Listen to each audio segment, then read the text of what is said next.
Salut tout le monde, bienvenue à la table podcast ludique, vous êtes avec Eric pour un test que j'ai le goût de faire ce soir. C'est l'enregistrement d'un segment qui va être la première impression. J'ai joué en fin de semaine à un nouveau jeu, deux fois, une fois en solo et une fois à deux. Puis c'est un jeu que j'avais dans ma bibliothèque, là, dans ma ludothèque depuis quelques semaines déjà, puis j'avais pas eu l'opportunité de le tabler. Puis après avoir fait deux games, je voulais arriver avec mes premières impressions. Donc, c'est pas une revue, mais je veux vous partager ça. Puis, on va voir l'objectif, c'est d'avoir un segment qui se veut quand même assez court. Il n'est pas scripté le segment, donc vous allez m'entendre bouger avec la souris, là, puis entendre les cliquettes en background. Donc, j'ai essayé le jeu Council of Shadows de la compagnie Alea. Alea est connu quand je regarde la liste de ce qu'ils ont produit et édité. C'est entre autres Castle of Burgundy, Puerto Rico, puis San Juan. Donc, ils ont quelques gros titres, mais d'autres trucs qui sont, disons, je dirais pas qu'ils sont méconnus, mais disons moins populaires aujourd'hui, qui semblent avoir donné un petit peu d'âge. Pourquoi j'ai voulu essayer ce jeu-là? Ben, en fait, souvent, quand on regarde les différentes boutiques, là, puis les spéciaux qu'ils ont, puis ils ont il y a des pochettes qui semblent intéressantes. J'ai commencé à fouiller un petit peu, j'ai vu ça, Council of Shadows, de l'espace, avec des couleurs un peu rétro-wave, là, dans le mauve et qui, moi, m'interpelle beaucoup là, au niveau de l'esthétique, là, des mauves fluo, des fois là, un peu des verts fluo. J'ai été voir un peu sur qu'est-ce qu'il en était avec ce jeu-là, puis, comme je vous ai dit lors d'un épisode précédent, j'aime ce qui est Hidden Gems, ce qui est un petit peu moins connu. J'aime essayer ces trucs-là. Et j'ai vu que le poids était pas très élevé et que les gens qui le jouaient semblaient l'apprécier. Je pense qu'il y a une cote de 7.3 sur BGG. Donc, encore là, c'est pas un coup de circuit, mais j'appelle ça un coup sûr au champ gauche.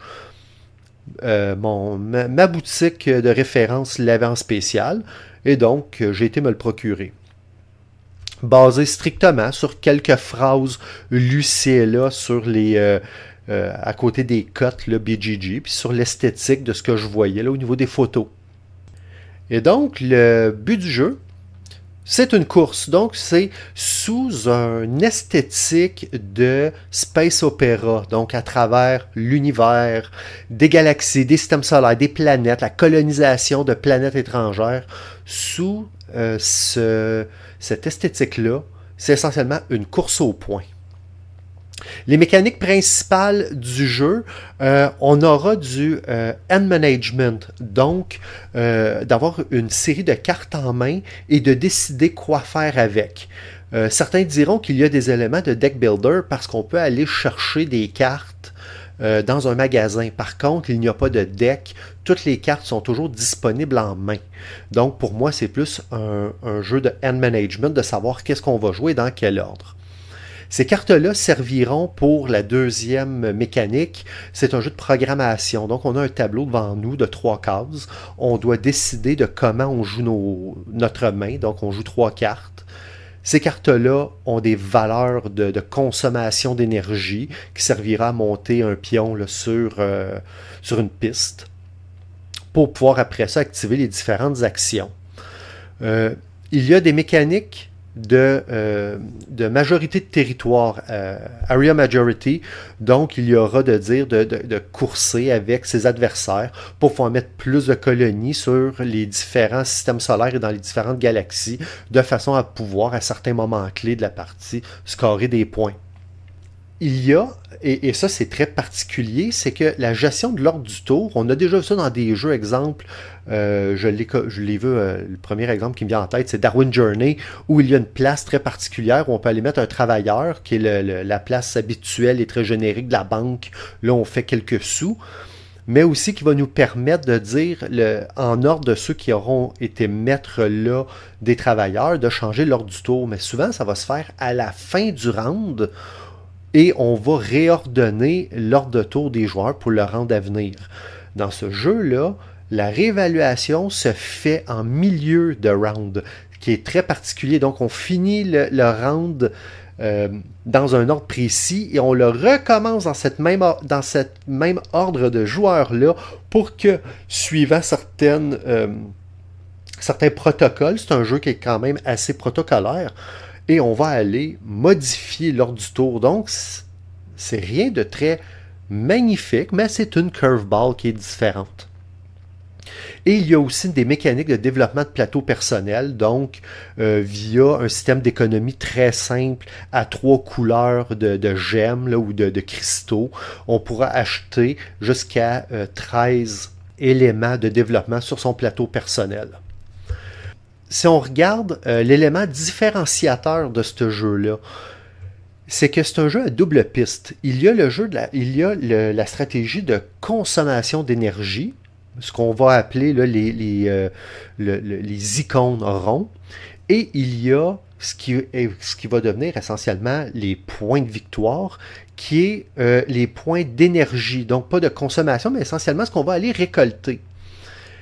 Et les différents déclencheurs pour faire avancer la game, c'est que lorsque son propre pion marqueur de points va dépasser ou égaliser sa consommation d'énergie, on va pouvoir passer à un niveau 1, 2 et 3 qui marque la fin de partie.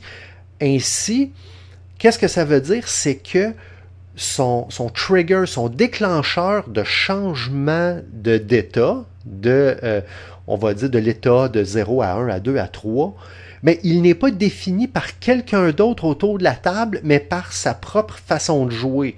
Si on prend des cartes qui nous permettent de faire des grosses actions, mais qui consomment beaucoup d'énergie, ben, notre milestone, notre jalon va être beaucoup plus loin à aller chercher, contrairement à quelqu'un qui va être frugal dans sa façon de consommer de l'énergie, parce que son marqueur de consommation n'avancera pas aussi loin sur la piste. Et ça, c'est l'élément différenciateur de voir que les gens ne sont pas obligés de jouer, appelons ça, au même rythme. Ce qu'il faut, par contre, c'est d'avoir un moteur ou une façon d'approcher le jeu qui va être toujours plus performant que sa consommation. Il y a là quelque chose qui est intéressant, à mon sens. Même en solo, les cartes solo vont faire avancer de façon, je vais dire aléatoire en fait, c'est avec le flip d'une carte, le pion de consommation de l'automa, puis selon ces différentes actions, le système de pointage est tellement simple qu'ils n'ont pas eu besoin d'inventer un système de pointage, ils ont juste eu un petit peu à tricher là, certaines actions de l'automa, puis après ça on peut faire la comptabilité de points, puis c'est assez simple. C'est un jeu, quand je l'ai mis sur la table, j'ai eu de la difficulté à le comprendre. Ça fait déjà là, deux shows en fait au moment que j'enregistre ça. Le premier podcast avec mon chum Martin, il est déjà publié. Le deuxième, je suis en train de le monter, mais ça fait au moins 2 fois que je mentionne. Les règles, pour moi, c'est difficile. Et donc, j'ai eu de la difficulté à rentrer dedans. Parce que la qualité des règles, c'est pas fort. Puis je portais les lire en anglais parce que souvent, l'anglais va être la langue peut-être la plus efficace pour exprimer certains trucs, mais dans ce jeu-là, c'est les règles en français et je me suis fait avoir. Et malgré ça, malgré que les règles en français sont bonnes, il y a certaines tournures de phrases pour des choses très très très simples, il y a beaucoup de mots. Donc on finit un petit peu par se perdre dans qu'est-ce que chaque action fait, qui sont dans le fond très faciles, très efficaces et très rapides. Mais ça a été très agréable comme expérience de jeu. Première partie solo, en référençant les règles, m'a pris environ 45 minutes. Ça doit faire des années que je n'ai pas joué un jeu de complexité moyenne, peut-être pas en termes de règles, au-delà du livre qui est difficile à interpréter, mais en termes de réflexion sur comment ordonnancer ses cartes. Que c'est la première game, je suis devant pour la première fois le magasin, ma main de 6 cartes, ma main de départ, gérer l'automa, et j'ai été capable de faire ça en 45 minutes.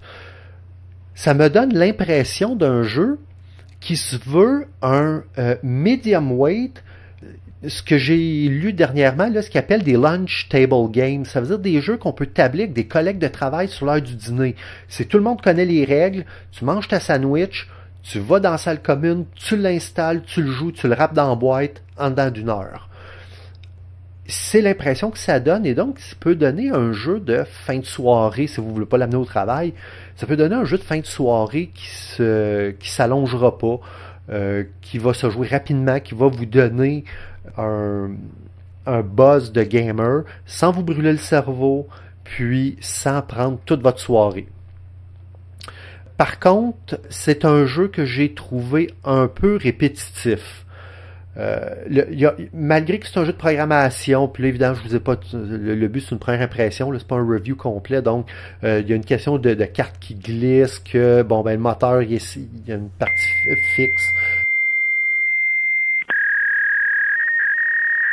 Malgré la nature répétitive, ben c'était le fun. Puis je pense que c'est ça qui est important d'en tirer comme leçon, mais faut pas se tromper que ça reste un jeu qui est léger sur les règles, puis moi je trouve médium en termes de décision, mais peut-être qu'à force de le jouer, je vais trouver ben finalement c'est un médium léger. Donc c'était ça. Donc qu'est-ce que j'en tire comme première impression, c'est-à-dire après 2 parties, c'est un jeu que j'aime. Je me questionne si après 8 ou 10 games, il va avoir ce staying power-là de rester collé dans ma collection. Ou sinon, si ça va être, ben j'ai pas mal tout vu dedans. Mais à l'heure actuelle, quand je finis de le jouer, quand j'ai fait ma partie à 2 joueurs, j'ai eu ma table talk après, là, où c'est comment tu as trouvé ça. Puis la personne, elle a gagné sur les points bonus de fin de partie. Donc, j'ai déclenché la fin de partie en premier, mais la personne est venue me rattraper parce qu'elle a été plus efficace sur ses cartes bonus. Évidemment, ça donne un bon feeling pour cette personne-là qui joue la première fois. Mais moi, j'ai tout remis dans la boîte, puis j'y pensais encore dans la soirée. Puis là, pendant que je vous en parle, ben c'est parce que ça faisait 1 heure en faisant faire ce que je faisais à la maison, de dire « Ah, il faudrait que je le retable, faut que j'essaye une nouvelle stratégie. » Donc, il vient se coller là, dans le fond du cerveau à dire « Ah, il y a peut-être quelque chose de plus à essayer. » Appréciable, faut aimer le côté un petit peu oldies, là, années 80 un peu, je trouve, de l'esthétique du jeu. Pas mauvais.